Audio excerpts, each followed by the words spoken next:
just finished an aerial tour of Accra to inspect the flooded areas. Unfortunately, the flooding has been very extensive today for several reasons. One, the recorded rainfall today is one of the highest in several years. The Meteo are looking at approximately 140 millimeters that was dumped on Accra.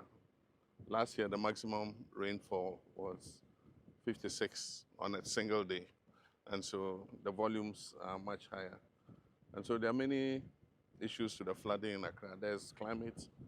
If you look at the rainfall pattern from 2024, 2025, 2026, you see that increasingly every year we're getting more rain in Accra than we used to get. GMET say that in 2024, for a period of 30 days in June, we had 85 millimeters of rain. And then in 2025, it increased to 172. And then in 2026, for the same 30-day period in June, it increased to 333. And so the waterways are not getting a chance to recover before more rain is dumped. And the wet days are more. Out of 30 days, 22 days, it kept raining. And so there were only 7 dry days or 8 dry days in June. And so that's the climate side. That is an act of God that we can't control. But then there's also the engineering and the man-made causes.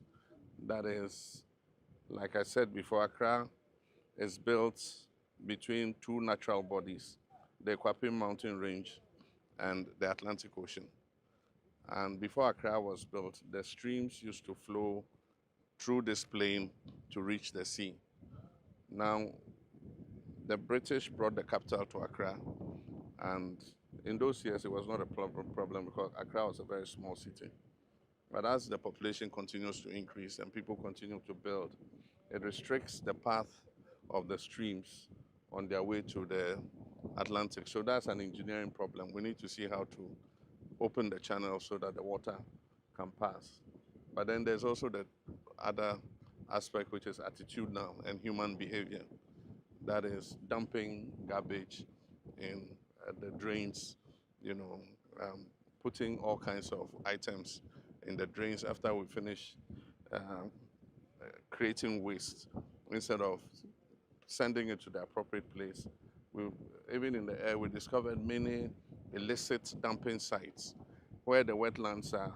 People have gone to create a waste dumping ground, and they charge 20 cedis for the aboboya to come and fill the waste into the wetlands. And when it has filled sufficiently, they sell the land to people to come and build on it. And so we need to, one, look at it from an engineering perspective in terms of how we can open up the channels, but at the same time, look at how we can identify all the buildings that are obstructing the waterways. We've said this many times. I'm tired of hearing it. But anytime you begin to take action and you start breaking houses, people think that government is inhumane. But when the problem arises like this flood, it affects everybody. And so all of us have been affected because of the conduct of a few people blocking the channels and preventing the water from passing. And so we'll call a National Security Council meeting. We're asking every district to identify, together with the Works and Housing Ministry, where the blockages in the channels are as they pass through the district assemblies, so that we can earmark those places for removal. We'll not only break the houses, we have to move the rubble out of the way, because there's no use breaking a house and leaving the rubble in the waterway. It's just the same as leaving the house.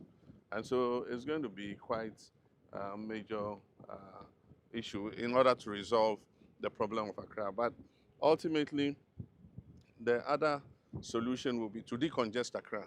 And that's why we're planning that we move some of the city out, that is the major government departments, and then also create a new center of growth so that our people will start building outside Accra in a new city, instead of everybody looking for some space in Accra to build. So, but that's a long-term solution. Like I said, It's a 20-year project. They are still working on the designs. Once they do that, we'll demarcate. People can start buying plots. If they like, they can start building houses. We'll do the roads, bring the water and electricity so that it eases the pressure on Accra as a city. But I just want to express my sympathy with people who have lost property. Loss of property has been very extensive, and I want to thank the military, NADMO, the police, and the Hydro Works and Housing Ministry, and all the emergency response team, 48th Engineers Regiment, for the rescue that they did. I've seen many of the videos where people had to be carried out of their houses. They deployed their boats, and they helped to save quite a lot of lives. NADMO will do what it can to try and identify the victims and see how we can just support them in a way in the next few days. I've asked the Minister of Finance to release some money from the contingency fund so that we can do some post-flood relief for persons who have been affected. And so let me again express my sympathy, but let us change our attitude and let us find a permanent solution to this Accra flooding problem. We shouldn't become like the vulture who, anytime it is raining, he says as soon as it stops raining, he will repair his roof. And then as soon as it stops raining, he says, oh, it has stopped raining, so there's no need to repair the roof. This time should be different. Primax Online TV. Primax TV. All stories, one channel.